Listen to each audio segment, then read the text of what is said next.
जिद्दी आदमी ने इतिहास रचा है, इतिहास केवल वही आदमी रचता है जिसके मन में कोई जिद आ गई हो। कोई भी संस्था अगर सफल हुई है, कोई भी इंडिविजुअल अगर सफल हुआ है, कोई भी बड़ा परिवर्तन आया है, उसके लिए एक आदमी को अपने मन में जिद लानी पड़ती है। दशरथ मांझी भी बड़ी कठिनाई में थे, जिनके बारे में आप सब जानते हैं। दशरथ मांझी की पत्नी लेबर पेन के कारण वो पहाड़ जो 55 किलोमीटर का था उसको पार नहीं करा पाए, उसको अस्पताल नहीं लेके जा पाया। उस आदमी को जिद आ गई, 22 साल लग गए, 55 किलोमीटर का पहाड़ एक छेनी और हथौड़ा लेके तोड़ डाला।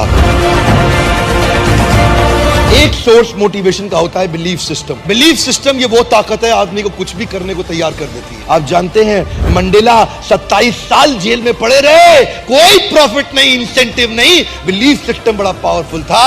गांधी एक बड़ा परिवर्तन क्यों लेके आए? उनको ट्रेन से पहले दर्जे की टिकट साउथ अफ्रीका से धक्का देके बाहर निकाल दिया। अंग्रेजों ने क्या बोला? तेरे को हक नहीं है पहली टिकट लेकर के पहले डब्बे में सफर करने का। गांधी ने बोला मेरे पास टिकट है, बोला तू नहीं बैठ सकता, बाहर निकल यहां से। गांधी ने क्या जवाब दिया? तुमने मुझे ट्रेन से निकाला, come back to my country, I will show you, मैं तुम्हें पूरे देश से बाहर निकाल दूंगा, मैं तुम्हें पूरे देश से बाहर निकाल दूंगा।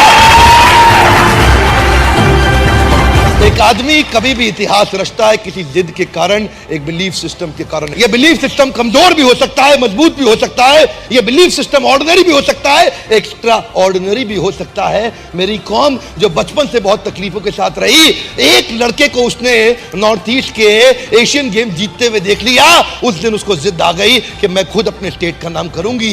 उस दिन उसको जिद आ गई, बहुत बड़ी हो चुकी थी, आज तक कभी बॉक्सिंग नहीं करी, लेकिन उसने कमाल कर दिया। लोग जब भी कमाल करते हैं किसी जिद के कारण करते हैं। ऑर्डिनरी मेंटालिटी के लोग ऑर्डिनरी जीवन बिता करके मर करके चले जाते हैं संसार से, उनको कोई नहीं पूछता। केवल एक्स्ट्रा ऑर्डिनरी आदमी कर सकता है कोई काम। ऐसा कोई हिंदुस्तानी जो भगत सिंह के बारे में ना जानता हो। उसके पिताजी ने बोला, उसकी मां ने बोला, बेटे तेरी शादी तय हो गई है, तेरी शादी तय हो गई है। कानपुर चिट्ठी लिख करके भाग गए छोड़ के वहां से, कि बोले कि मैंने अपना ये शरीर आज अपने देश को दे दिया है, बहुत बड़े कारण के लिए। एक लड़की को नहीं देना चाहता ये जीवन, पूरे देश को देना चाहता हूं। बड़ा जिद्दी आदमी थे। आज एक जिद्दी आदमी ही कोई बहुत बड़ा काम कर सकता है। उसके लिए चाहिए बिलीफ सिस्टम। जानते हैं कोई भी व्यक्ति आप देख लीजिए, चाहे लिंकन हो या गांधी हो या टेरेसा हो या बच्चन हो या मंडेला हो या कोई भी हो, हर आदमी के जीवन में बड़ा संघर्ष था, पर उसने एक काम किया, bounce back. If you don't help you to help yourself, nobody in the world can help you to help yourself.